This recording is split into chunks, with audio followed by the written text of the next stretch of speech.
जी प्रणाम। मैं शुभम जायसवाल। मैं बनारस का रहने वाला हूँ। आज काफी दिनों से, लगभग एक महीने से मेरे बारे में news channel, social networking sites और बड़े बड़े नेताओं के प्रेस कॉन्फ्रेंस में मेरे बारे में बोला जा रहा है कि मैंने जहरीली सिरप बेची है, जहरीली दवाओं का मैं क्रय विक्रय किया हूँ। मेरे द्वारा दवा बेची गई दवाओं से बच्चों की मौत हुई है, मासूम बच्चों की मौत हुई है और भी काफी तरीके की बातें फैलाई जा रही हैं। यहाँ तक कि सदन में भी ये बात बोला गया है कि यूपी में और बनारस में मेरे द्वारा ऐसी दवाओं का विक्रय किया गया है जो कि प्रतिबंधित है, नकली हैं और नशीली हैं और ऐसी दवाएं जो जिनसे बच्चों की मौत हुई है। तो जी, मैं आप सभी को ये बताना चाहता हूँ कि ये सारी बातें झूठ हैं।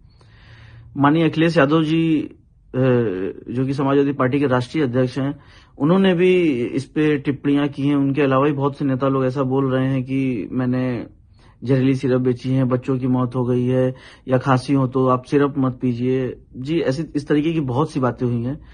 आप सभी को मैं बिल्कुल क्लियर करना चाहता हूँ कि ये सारी बातें झूठ हैं। मेरे द्वारा ऐसा कोई कार्य नहीं किया गया है। आप देखिए कि ये है फेंसिडिल कफ सिरप, ये एबट हेल्थ केयर का आता है। एबट हेल्थ केयर एक मल्टीनेशनल कंपनी है। जी, आपको मैं बता दूं कि फेंसिडिल कफ सिरप ना ही प्रतिबंधित है, ना ही जहरीली है, ना ही किसी भी तरह की नारकोटिक श्रेणी में आती है। आप, मेरे पास डॉक्यूमेंट्स हैं इससे रिलेटेड जो भारत सरकार ने जारी किए हुए हैं। ये एक सामान्य श्रेणी की दवा है जिसको कफ होने पे यूज करते हैं। आपको मैं ये भी दिखाना चाहता हूं, जो बच्चों की मौत हुई थी,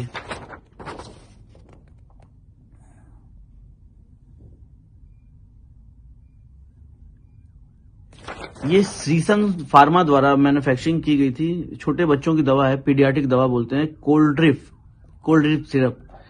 ये इन दवाओं को पी के बच्चों की मौत हुई थी। इसमें उतना डिटेल मुझे नहीं पता है, बट वो दवा और फेंसिडिल और ये कोल्ड ड्रिप दोनों डिफरेंट दवाएं हैं। इन दवाओं से, मतलब फेंसिडिल से किसी बच्चों की मौत नहीं हुई थी क्योंकि वो बच्चों के लिए सिरप है ही नहीं है, वो अडल्ट्स के लिए है। और बच्चों की सिरप अलग आती है जो कि ये है, जिससे बच्चे पी के मरे थे। तो माननीय अखिलेश यादव जी, माननीय नेता, मैं आप सभी को ये बताना चाहता हूं कि कृपा करके इस तरीके की राजनीति ना करें और ना ही लोगों को आप भ्रम में डालें कि यूपी में या बनारस में ऐसी सिरप बेची गई जिनसे बच्चों की मौत हो गई थी। जी, आपको मैं बता दूं कि फेंसिडिल कफ सिरप की जो मैन्युफैक्चरिंग होती है, मैं आपको पूरा डिटेल बताना चाहता हूं कि इसको भंडारण, आपको तो पहले बता दूं, किसी तरीके का ऐसा गवर्नमेंट का कोई रूल नहीं है कि इसकी कोई लिमिट है, इसको भंडारण करने की लिमिट है या इसको क्रय विक्रय करने की लिमिट है।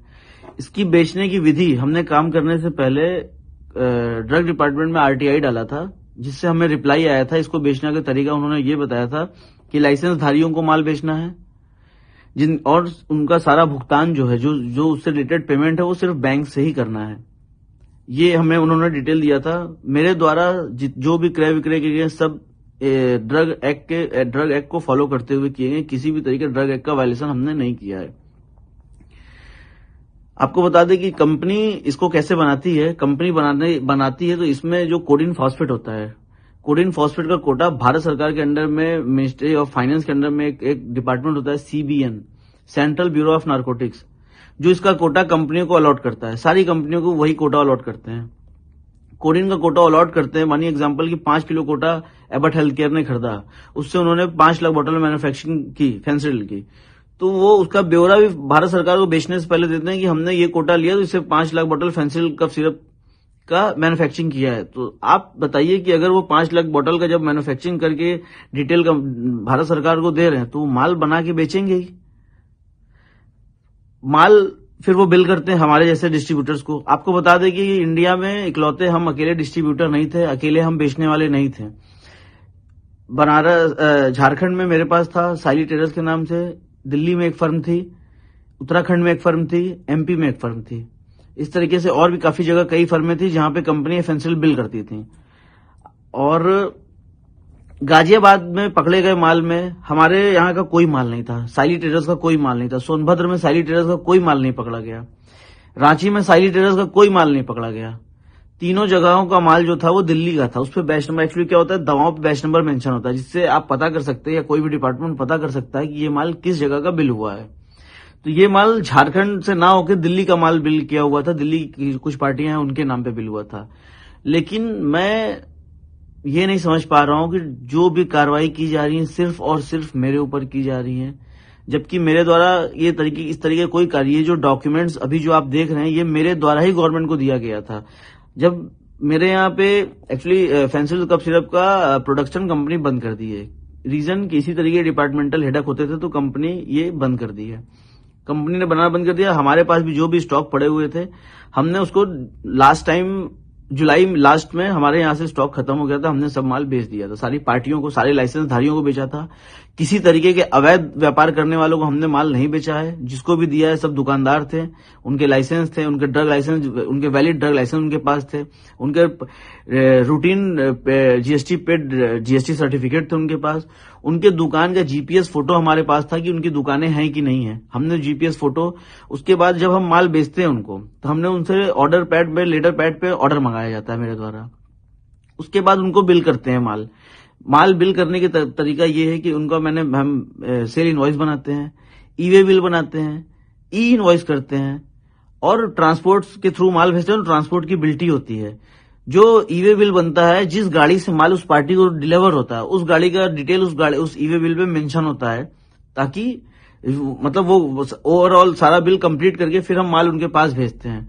लोग बता रहे हैं कि माल मेरे द्वारा भेजा गया माल उनके पास नहीं पहुंचा है या वो सिर्फ कागजों पे फर्म है। आपको मैं बता दूं कि जो भी ई वे बिल पे गाड़ियों का डिटेल है उससे टोल का डिटेल निकाल लिया जाए, चेक कर लिया जाए कि गाड़ियां वहां गई हैं कि नहीं, माल उनको डिलीवर हुआ है कि नहीं। हमारे पास माल डिलीवर होने के बाद हम बिल की रिसीविंग लेते हैं, बिल्टी की रिसीविंग लेते हैं। हमारे पास ऑल डॉक्यूमेंट्स हमने ड्रग डिपार्टमेंट्स के लिए मेंटेन करके रखा था, जो हमने अपने झारखंड ड्रग डिपार्टमेंट को दिया। झारखंड ड्रग डिपार्टमेंट द्वारा जहां जहां हमने माल भेजा वहां के ड्रग अथॉरिटी को ये शेयर किया गया। उसके बाद जहां जहां हमने माल बेचा था वहां वहां हमारे खिलाफ मुकदमा ड्रग डिपार्टमेंट द्वारा लिखवाया गया और एनडीपीएस मुकदमे लिखवाए गए, 420 में मुकदमे लिखवाए गए। बनारस, जौनपुर, चंदौली, गाजीपुर, सोनभद्र, हर जगह हमारे खिलाफ मुकदमे लिखवा दिए गए हैं। आपको मैं बता दूं कि मेरा किसी तरीके का या मेरी फैमिली का किसी तरीके का कोई भी आपराधिक हिस्ट्री नहीं रहा है, क्योंकि हम एक व्यवसायी परिवार से बिलोंग किए हैं और हम सिर्फ व्यवसाय किए हैं। एक दवा व्यवसायी होने के नाते हमने फेंसिल जिस तरीके से बेचा उस तरीके से बाकी प्रोडक्ट्स भी हमने बेचे हैं, उसका डेटा कोई नहीं दे रहा। 100 करोड़ की बात की जा रही है, 100 करोड़ का माल खपा दिया गया, माल बेच दिया गया। जी हाँ, बिल्कुल हमने माल बेचा है, क्योंकि कंपनी बना रही है तो हम लेंगे। अगर हमको दोषी बनाया जा रहा है तो कंपनी दोषी क्यों नहीं है?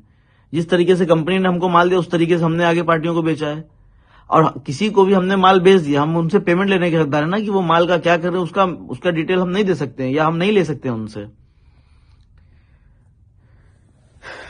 गाजियाबाद, सोनभद्र में भी मुकदमा हमारे खिलाफ लिखा दिया गया। गाजियाबाद में आपको बता दें कि गाजियाबाद में जो भी अभियुक्त पकड़ा गया माल के साथ, सौरभ त्यागी से मेरा कोई संबंध नहीं था, लेकिन ड्रग डिपार्टमेंट के कुछ अधिकारी जबरदस्ती मेरा नाम लिखवा दिए थे, क्योंकि वो मुझसे पैसे की डिमांड करते थे और मैंने पैसे देने से हमेशा मना किया, क्योंकि पैसे वो देते हैं जो गलत काम करते हैं। मेरे द्वारा किसी तरीके कोई गलत काम नहीं किया गया था।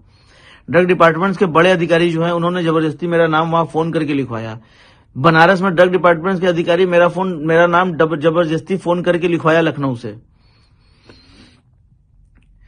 मेरे द्वारा किसी तरीके का काम नहीं किया। बाकी जितनी गाजियाबाद में माल पकड़े गए, गाजियाबाद में किसी तरीके की कोई जांच नहीं हो रही। क्यों नहीं हो रही आप बताइए? गाजियाबाद में माल पकड़ा गया वह तरीके से, वहां कोई एसआईटी नहीं बनी। वहां एसआईटी बनी है तो जांच वो हमारी कर रही है, वहां किसी तरीके की जांच नहीं कर रही है। दिल्ली की फर्मों की जांच नहीं चल रही है, मध्य प्रदेश की फर्मों की जांच नहीं चल रही है, उत्तराखंड की फर्मों की जांच नहीं चल रही है, जांच सिर्फ हमारी चल रही है। ऐसा हमें समझ में नहीं आ रहा है कि ऐसा मेरे साथ क्यों किया जा रहा है। मैं आपको ये भी बता दूं कि मेरा किसी तरीके की किसी राजनीतिक दलों से, किसी राजनेता से मेरा किसी तरीके का व्यापारिक संबंध नहीं रहा है। नॉर्मल भी किसी तरीके का मेरा किसी संबंध नहीं रहा है। फोटो वीडियो के बारे में मुझे नहीं पता उतना।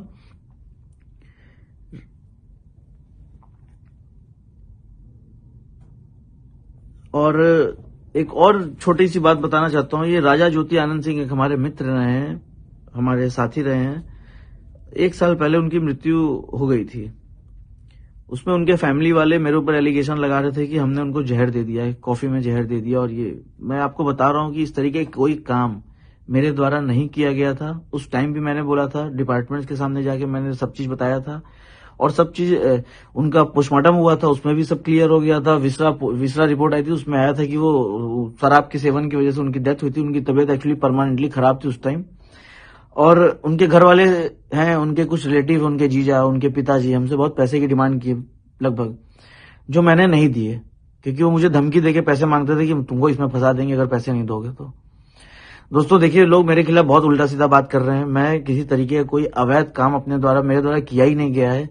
मुझे फंसाया जा रहा है। माननीय मुख्यमंत्री जी से मैं निवेदन करता हूं कि जांच आप करवा ही रहे हैं, मुख्यमंत्री जी जांच, क्लियर जांच कराइए ताकि मुझे फंसाया ना जा सके। मुझे हर जगह फंसाया जा रहा है, बाकी सारी पार्टियों को ये डिपार्टमेंट वाले बचा रहे हैं और सिर्फ मुझे फंसा रहे हैं।